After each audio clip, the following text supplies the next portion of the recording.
Love it. All right, whenever you're We're ready. good? Mm-hmm. Coming down in 3, 2, and 1. Jason, first of all, thanks for making time. Second of all, I'm curious what you think about when you look at the season that you're having. This is one of the best individual seasons any Dallas Stars player has ever had. Back-to-back 40-goal seasons, first time anyone from the Dallas Stars has done that. Does any of that really matter to you? Or what do you think about when you think of this season that you're having and your breakout season last year? Well, I think I just keep representing Dallas as much as I can. I'm just the type of player to try to go out and produce. And I think with every year, still trying to get better, and that's kind of shown over the past few years. I mean, it's only my third year this year, so I've had a lot of improvements. I still think I can improve more in certain areas, but I think the improvement kind of reflects on the stat sheet. But I think. A team's playing super well this year, right? I don't want to jinx it, but my line's plus 30.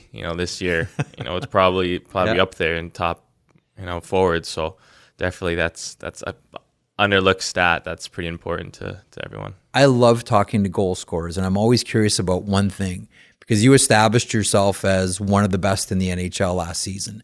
Is it harder this season to score? Because I'm figuring, teams are game planning for you. Do you find it tougher this year at all?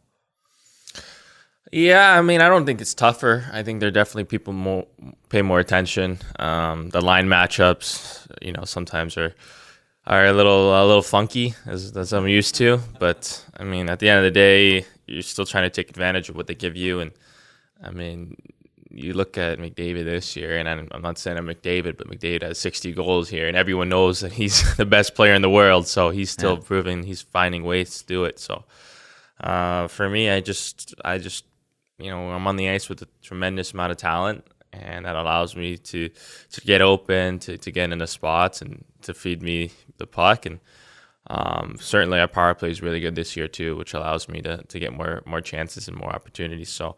And I'm sure it's gonna get more tough and more difficult as the years go by, but hopefully I can take that next step and the confidence and really striding to be the better player and hopefully be able to score more goals. All right, I have a few questions that have come out of these answers. Number one, when you say the line matchups are funky, who are you seeing more of this year that you never saw before?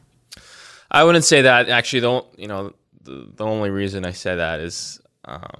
And it's actually kind of funny because we're playing Seattle tomorrow. But, we were in Seattle this past week, and we played them 2 games there. Mm-hmm. And I swear we lined up against the same 5 guys, the whole game. Which, it's fine, and, it's good. You want to play against the top players, but it's just like, feel like a playoff series, right? We play 2 games, so the whole 2 games we played against the same 2 D pairings and same forwards, so... we play tomorrow, so but that was a little funky, and so that's what the first thing came on my top of my head is this past road trip. But you want that, don't you? Yeah, you want to play against the top dogs, I would love right? that because it's also predictable. I know what I have to do. I know what their tendencies are as much as they know what mine are. Yeah, well, I think everyone has an idea. Joe, I'm sure, has been like that for basically his whole career. Mm-hmm. Roop too, but. I think it's just, I wouldn't say the beginning of the year wasn't that as I said funky, but hard or as accurate line matchups as opposed to the end of the year. But when it comes to playoff time, it's going to happen, right?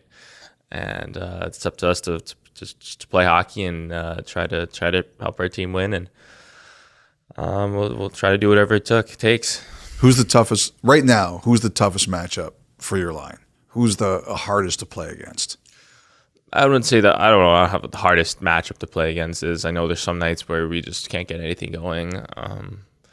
It's hard to think about it because the only thing on the top of my head is this past 6-game road trip. You got to be on the road for 12 days, the longest road trip of the season. So everything coming to mind is just literally fresh off that road trip. So we had some tough games on the road, but the one in Calgary especially, we tried to talk about helping each other out, supporting each other, working on our slashes up the ice, and really just trying to be connected. And if we can do that more and more, you kind of got away from it a little bit. But if we stay like that, it's pretty hard to defend, and that's what we want to keep doing. The headline answer would have been, Jason, you would have said nobody. Nobody's that hard to play against. No, it's the NHL. We can score against anybody. Including you, 97 in Edmonton. It didn't last night. It didn't last week. So there we go.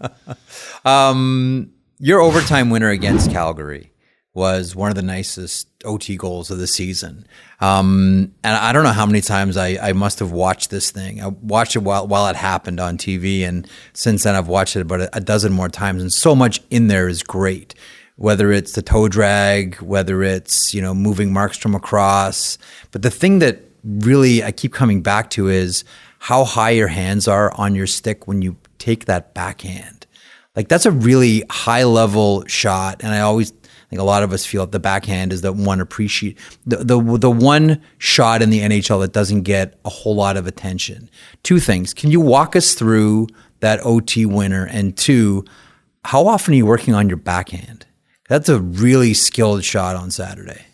I'll answer your last question first. On my backhand, it's funny, one of those things that, you don't really appreciate the backhand, but I mean, there's only certain areas where you use a backhand shot, and that's whether you're free in front of the net. I mean, you can't take a backhand shot from the top of the circles unless, you're Datsuk and, you're going bar down and it's backhand. It's hard.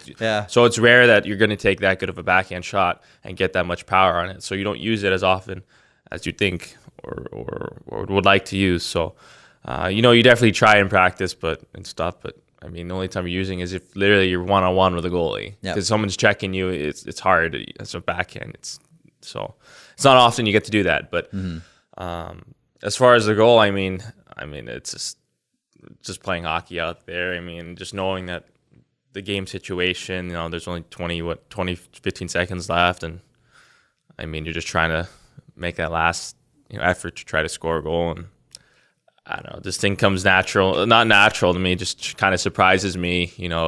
I've tried a couple times this year to, put that little flair, never in overtime or certainly at that stake, more so in games that are kind of out of hand and, you want to try something fun or something, get the guys in the bench excited about. Normally, sometimes it actually works. I just don't get the shot off I want. Because on 5-on-5, I just get checked by some other guy. But, I mean, I guess in 3-on-3, there's a lot more ice and a lot more space to operate. And, in that one play, I think, the defenseman has to respect Roop, beat his guy up the ice and kind of sucked him back. I was kind of in a coasting motion, which is kind of is a deceptive motion because I don't have that shimmy shake in me, but somebody could do that. And I just thought of trying to try something new that he wouldn't expect. I mean, I didn't expect it would work. And then when you're in tight like that, you just got to get it up. And it was exciting when it happened. It was definitely an exciting moment for me, for the team, for everyone, our fans. I'm sure everyone enjoyed that one. It was such a cool shot because we're so used to seeing backhands with the stick in close to the player, the leverage and the power and all that. Your hands are out. Like, I know I keep coming back to this. I know why I'm so fascinated. Like, it's hard to do. That is such a high skill shot to make with your hands stretched out, trying to pull Markstrom, and you still fire it in. Like, yeah, well, like you said, the hands are out because I try to toe drag the guy and try to get as far as possible because the closer you are, it's easier the guy to check, right? Yeah. Being the big guy I have a long reach, so you got to use that to your advantage. I know a lot of the bigger guys in the NHL do that and use their body, but I mean, it's just something that just comes natural. You're just trying to get that shot off as quick as possible and as high as you can, and try to beat the goalie up high, and it did. How many times a year do you do something and say, I'm not going to be sure that this is actually going to work, and it works? Maybe not even a half dozen times. Yeah, well, I mean, you got to think, I'm not the type of player I am.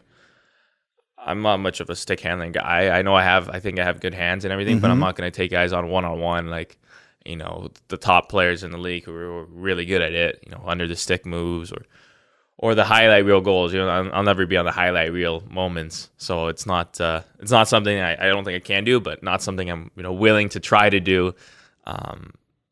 to really, it's not my game, right? Maybe one day will be my game, but I'm too concerned of turning it over or not being safe or all that stuff. That's just the player I am. I don't want to, not lead by example, because I don't. When the stuff's not successful on our team, it's hard to look and say, why is he doing that?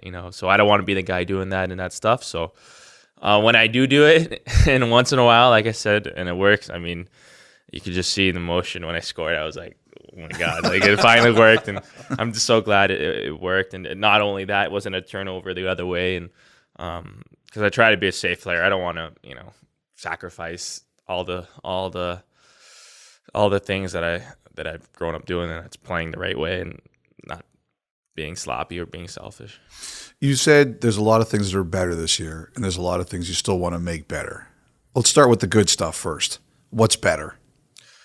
I think just moving my feet. I know it's hard. It's kind of not a cliche, but it's just moving my feet from A to B. I think sometimes my first 2 years I was kind of not a passenger going up the ice. I kind of relied on Rupe to drive the neutral zone and everything. But I think this year I really put emphasis on, I want to be a guy who gets up the ice. I want to try to be the guy who gets a breakaway out of it. I want to be the guy who can, drive the net, which I haven't yet. I want to still try to do, but have that confidence of, okay, you can beat guys up the ice. Last year and the year before, I might have been a little timid and didn't know if I could do it. Maybe I'll pull off. But this year, I've tried to really emphasize my game on, once there's a quick turnover, like 2-3 hard steps, strides, and just get up the ice, because there's so much more space and so much more opportunity if you do that. And I'm starting to realize that, because I'm the guy most of the time where if I get it, if the guy whoever we're playing with takes 3 steps, he's in, and I just lay it in for him or make a play up the ice or breakouts and everything. So just those little things like that. But that's a confidence thing. It's not really, you can work on it, but that's definitely something that I've tried to incorporate this year. You look stronger. Yeah. Like you came in shorts. Like, you've got really strong legs. Like I can see, like, there's a lot of power there. Yeah, no, I mean, I think I've always thought, it looks a little funky, but I think if I'm can move up the ice pretty good, but it's just doesn't look, eye test isn't as clean as some people think it is.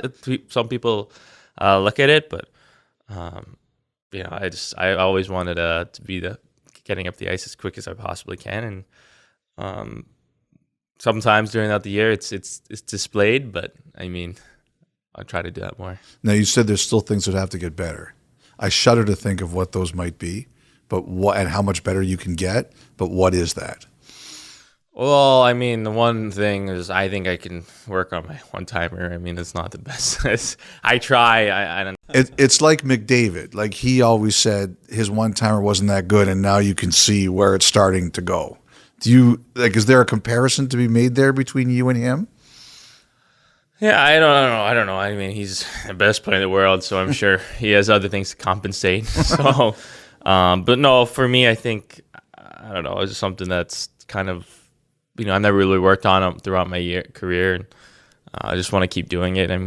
You see all the goals and the score nowadays. They're bang bang one timer. Especially on the power play in that your off wing slot. Mm-hmm. You look at the best goal scorers like Pasternak and Ovi. You can't do what Ovi does, but like guys who just in that spot, they get it and they're hammering it. You look at a guy like Tage Thompson. He's got a wicked one timer, as you can know, and just because goalies are so fast, come across, you just got to get off as fast as possible. And I still think I can improve on that. I don't know how. It's kind of one of those things. If you're gifted with it, you just have it. But I'll still keep working on it, and I'm sure there are other things I'd like to improve on. Probably. There's a lot of things. I don't think I'm the best player I think I can be, but I know there's still some stuff I can still work on to try to get more and more, and hopefully as the year go by, I can start to develop and see that. Connor is going to win the Hart Trophy. We all know that. But the conversation around the Hart Trophy is still interesting outside of Connor. And you're in there. Do you feel like you should be in that conversation? Because when we talk about, who outside of Connor, who's going to win this thing going away, who should be in that conversation, your name's there. How do you feel about that? Well, I mean, I don't know. It was kind of, and I'm not going to compare it because it's kind of apples and oranges. But when you think about that, I mean, 2 years ago it was Kirill and I, but it was all Kirill, right? So it's like it's kind of similar here. So it was like he got all the votes. You just knew he was going to win it. But so I don't really think about that. I mean, it is one thing or another. But if I could be the player that the team wants me to be, I mean, it's an individual trophy, and I think for McDavid, he's 40 points ahead of the next guy. Yeah. I mean, it's ludicrous, and it's out of this world. He's definitely your MVP and MVP of the league. So, but for us, it's, we got 3 or 4 guys, 30 goals, 3 guys with 30 goals, 30 plus goals. Johnny just hit 20 goals. Everyone's producing in our team, and we're all reaping the benefits of what we've been doing all year. That structure and what Pete's done and everything. And I've been, one of the bigger fortunate guys to be able to do that, and they put me in a position to do that. So I don't really think there's an MVP of the year, definitely, and it's McDavid. What he's doing is incredible. But for our team, the Dallas Stars, I think it's more so everyone buying in and guys reaping the benefits. Last one for me. I learned something about you today. You never take the option. You always skate. Why is that?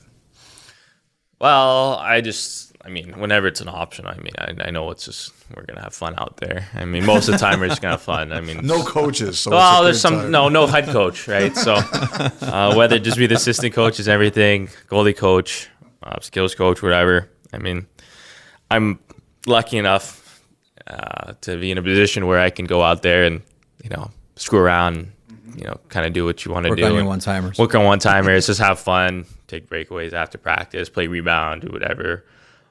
So that's what I like doing. I know this is practices. On game days, I mean, it's kind of like it's non-negotiable. I'm always skating on game days because I think it's important for everyone has their preference, and I know that. But for me, it's very important for me to get on the ice, get a feel for the puck, get moving, start to mentally get ready for the game at the night. And but everyone's has their preference, and everyone's whatever they've done, it's worked for a long time. So for me, as of right now, I don't take optionals especially on game days. Last one here. We've talked a lot about McDavid and the game against the Oilers.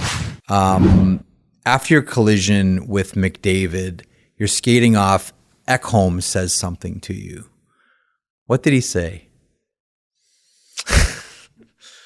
Well, no, it wasn't anything bad. I mean, he just told me not to, I think, stick my leg out again. And I told him, like, I'm not going to try to do it again. I mean, God, I'm not going to try to hurt. I was never trying to hurt the guy. I mean, so it was just one of those things that, I've never had.